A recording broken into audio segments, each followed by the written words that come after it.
everybody, Joe Konkoly in the shop. Today we're going to do a little tour around the shop and see what's on the bench at various benches in the shop. At this bench is this guitar.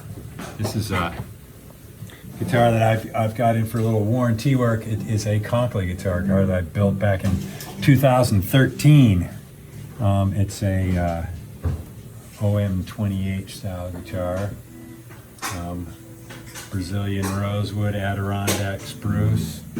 It's got the Konkoly guitar stamp on the back of the peg head. Can you see that now? Got it. Yeah.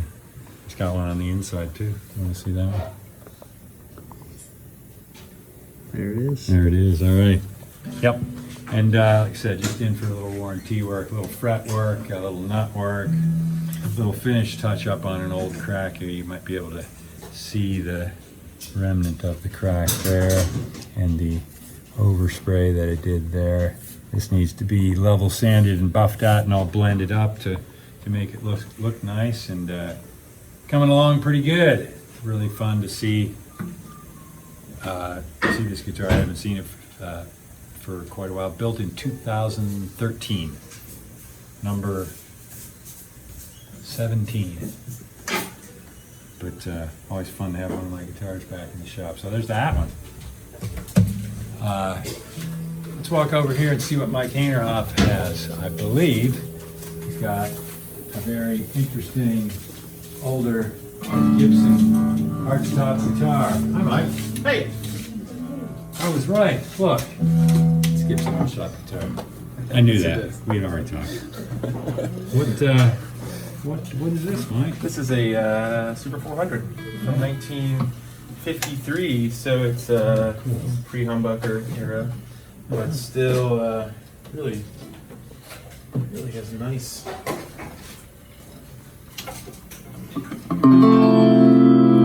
sound. It's really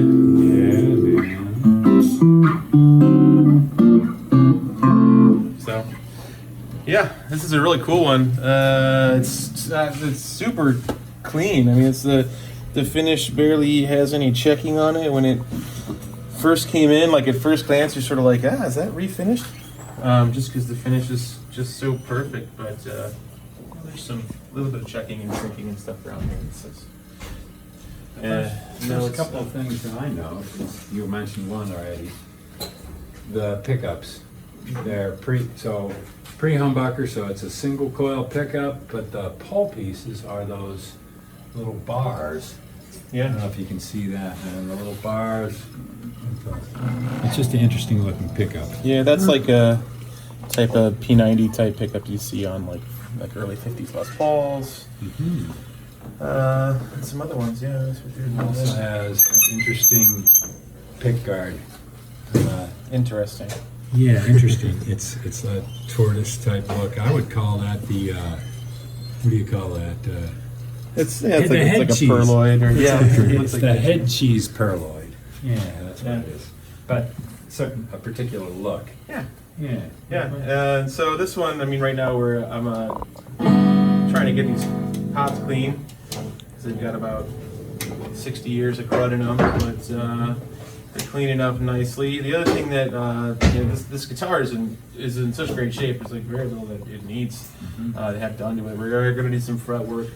The big thing is that the action's a little bit on the high side, and there's some travel left on this bridge post, but not enough to get us where we want. So, but in this kind of situation, we don't want to do a full-blown neck reset on such a clean instrument just to get another 64th of an inch of action out of it. So we're just going to cut down this bridge face a little bit, and it's pretty beefy. Yeah, it's pretty thick, and certainly on an acoustic instrument, and this is an acoustic instrument, but it's primarily an electric instrument. You're always sort of concerned about cutting down a bridge. You don't want to change the weight of the top too much because it can alter the way the instrument sounds. But in the case of an archtop like this, electric archtop, it's not a big deal to take a 30-second inch off of the bottom of that. We are going to have to cut down this ring too, because as you can see, this string is already super close to this pickup, and and you know, if I just crank this down as low as it'll go over here, it'll probably maybe start to bottom out on that pickup. So we need to, there's a ring underneath this pickup. We need to lower that ring as well so that the pickup doesn't sit too close to the strings. Physically remove sand material out of that ring, and then is it flexible enough to that fit? It fits nicely to the top. Is that Yeah. carved into the bottom, or is that just It's flexed? I'm sure it's carved into the bottom, and unfortunately, the pickup on top doesn't like overlap it to a point where like, if the flat part, if you could just take it off the flat part, that'd be great. But I can't do that, so I'm gonna have to carefully take it out of the bottom and then refit the pickup ring to the top of the guitar to make it to look good. To look right. What we do. So, kind of finished is this piece.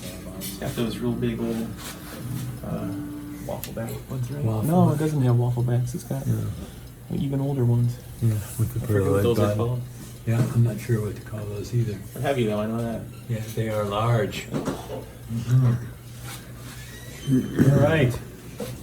Thanks, man. Yep. What year is it? 53. A 53 Super 400. And this is going to be going up for sale soon, right? It will be going up for sale All right. soon. On consignment here at Elderly Instruments. Check in on that again. Let's keep cruising around the shop here. And stop over at Scott Gearman's bench. Hey, Scott. Hey, Joe. How's it going, man? Good. What are you working on? I've got a 60 single 018 made by Martin Company. Nice little guitar, yeah. Yeah. So a 60. So it's No, still 60s. 60s. Okay. Yeah. Looks like 67, I think. 67. Yeah. A good year. Yeah. That's the same year as my D18. So it has the rosewood fingerboard, peghead overlay, Yep. and bridge, All Brazilian and rosewood. tortoise pick guard, and is the binding tortoise or black? Does appear to be black. So it's yeah. So earlier 18s had the tortoise binding, you know. But so you were telling me that you were working on the bridge of this guitar. Yep, I reglued the bridge on this guitar, did some fret work, just finished setting it up. All right. Anything unique about the bridge reglue? Was it just coming? Was it coming off a lot? It was loose. There was a sizable gap that had appeared, so I had to remove it, refit, and reglue it. Yep. So you remove it with heat and protect the top, and then similar to what we were talking about with Mike and that pickguard ring, where the bridge has to be fit to the top. It's a little more subtle on this because this is essentially a flat top guitar. It's not completely flat. There's still a slight dome built to the guitar, and the bridge is fit to that. On the guitar that I built, I did try to do an approximation of what you would find on a Martin guitar, at least from the 30s, where there is, rather than a modern guitar, there is a dome based on one radius. Anywhere from a 25 to a 30-foot radius over the whole thing, and that radius is sanded into the sides. What I did on my guitar, what is most likely done on this guitar, is that there's a dome built in to the lower bout, just this area here, but it transitions to a flat edge and a flat upper bout. So the sides are sanded completely flat, this edge here, and then that compound radius is in the top too, but you have to accommodate that radius when you're fitting the bridge to the top. So yeah. There we go. All right.